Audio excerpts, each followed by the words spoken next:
gloriosa. Paz do nosso Senhor e Salvador Jesus Cristo. Os demais ouvintes, boa tarde de salvação.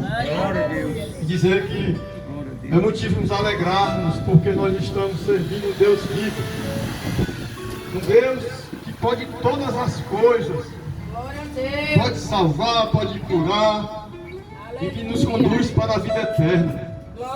E por isso que nós estamos aqui proclamando o nome do Senhor.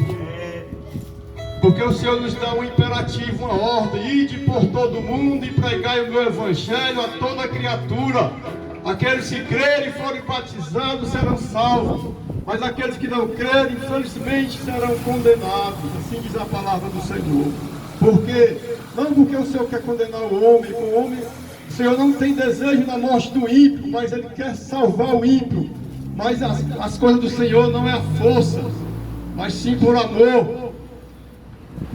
Amados irmãos, abra as suas Bíblias no livro de Mateus, capítulo 19. O Senhor tem uma palavra para os nossos corações. Amados ouvintes, peçam a Bíblia em casa. Abra no livro de Mateus, capítulo 19, a partir do versículo 16. Que Deus vai falar aos nossos corações. Para cá.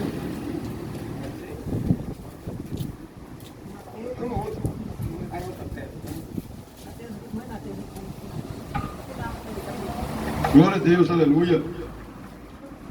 Diz assim a palavra do Senhor Jesus: e eis que alguém, aproximando-se de Jesus, lhe perguntou: mestre, que farei de bom para alcançar a vida eterna? Jesus respondeu: por que você me pergunta a respeito do que é bom? Bom só existe um, mas se você quer entrar na vida, guarde os mandamentos. E ele lhe perguntou: quais? Jesus respondeu: não mate, não cometa adultério, não furte, não dê falso testemunho, honre o seu pai e a sua mãe e ama o seu próximo como você ama a si mesmo. O jovem disse: tudo isso tenho observado, o que me falta ainda? Jesus respondeu: se você quer ser perfeito, vá, venda os seus bens e dê o dinheiro aos pobres, e você terá um tesouro nos céus. Depois venham e sigam-me. Mas o jovem, ouvindo esta palavra, retirou-se triste, porque era dono de muitas propriedades. Só até aqui, amados irmãos, em nome de Jesus. Amados irmãos, essa passagem o Senhor nos fala de um homem muito rico, um jovem rico, que ele chegou para Jesus e perguntou ao Senhor: Senhor, o que farei, bom mestre, o que farei para herdar a vida eterna? Jesus disse para ele: bom só existe um, que é o Pai, é o nosso Deus.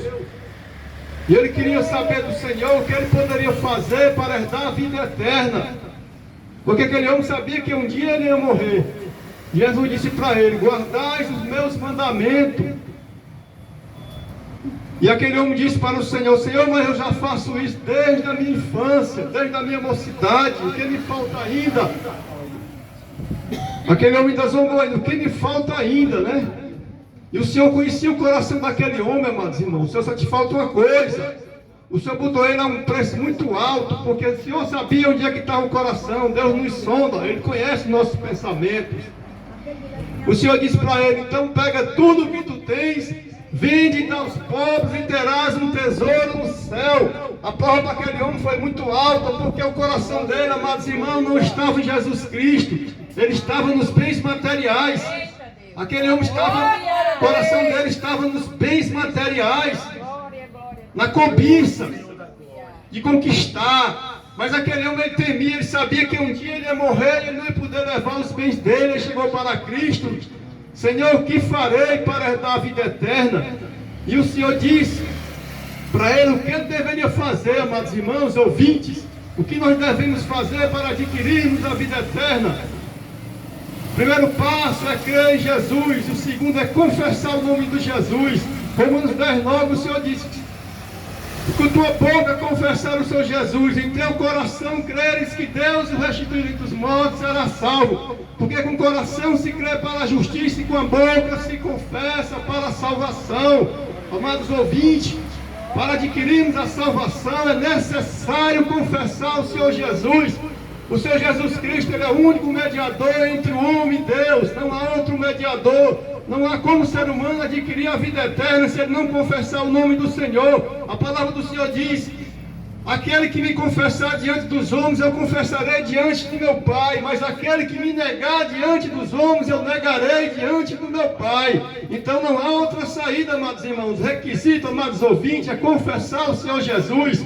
O Senhor não quer que você seja um religioso, mas que você seja um adorador do Senhor. A honra, a glória somente ao Senhor Jesus. Nessa tarde o Senhor está falando, amados ouvintes, do teu coração. Ele está te dizendo quais são os requisitos para você adquirir a vida eterna.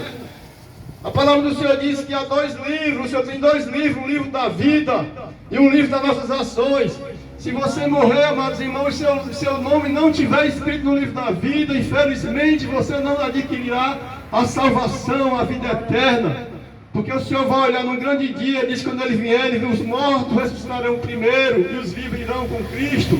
Mas aquele que não estiver no livro da vida, infelizmente, não adquirirá a salvação. Porque a salvação só através de Jesus Cristo. A palavra do Senhor diz que após a morte não há salvação, não tem como você, porque os mortos não glorificam ao Senhor. Então, amados irmãos, por isso que o Senhor diz em Isaías 55, 6, buscai o Senhor enquanto se pode achar, invocai enquanto Ele está perto. Amados irmãos, ouvintes, o Senhor tem pressa, e de Zaqueu, desce depressa, porque hoje me convém entrar em tua casa. E o Senhor tem pressa, amados ouvintes, porque o amanhã não nos pertence. Se eu fosse você, se apegava logo com o Senhor e guardava o seu passaporte para a salvação, confessava o nome do Senhor Jesus, porque somente Ele é o nosso passaporte para a vida eterna. Nós não estamos aqui pregando religião, denominação religiosa, mas nós estamos lhe mostrando e trazendo para o seu coração o Salvador, que é Jesus Cristo de Nazaré. Não perca a oportunidade. O amanhã não nos pertence, amados ouvintes. Confesse o nome do Senhor, que você adquirirá a salvação, a vida eterna. E aqui nós estamos de passagem. A Bíblia diz que nós somos peregrinos, que o Senhor em João 14,6 ele disse que Ele foi preparar lugar para nós e que Ele voltará e nos levará para morarmos com Ele. Mas aqueles que não tiverem, infelizmente, escrito no livro da vida, infelizmente vai ficar, amados irmãos. Aquele homem rico e Lázaro, aquele homem após a sua morte, Lázaro foi para o seio de Abraão, aquele homem foi para as trevas, para os tormentos, e falou com Abraão: Senhor, manda um dos teus lá na casa dos meus irmãos, que eu tenho 5 irmãos, para que ele não venha para onde eu estou. Abraão disse para ele que há uma separação entre as trevas e a luz, e que depois da morte prossegue-se o juízo, não tem como mais o homem confessar o Senhor depois de morto. A salvação se adquire em vida, amados ouvintes. Amados, estão ouvindo essa palavra? Confesse o Senhor Jesus, que Ele é o único caminho, Ele é a verdade, Ele é a vida, para nós adquirirmos a vida eterna. Eu agradeço a rica oportunidade.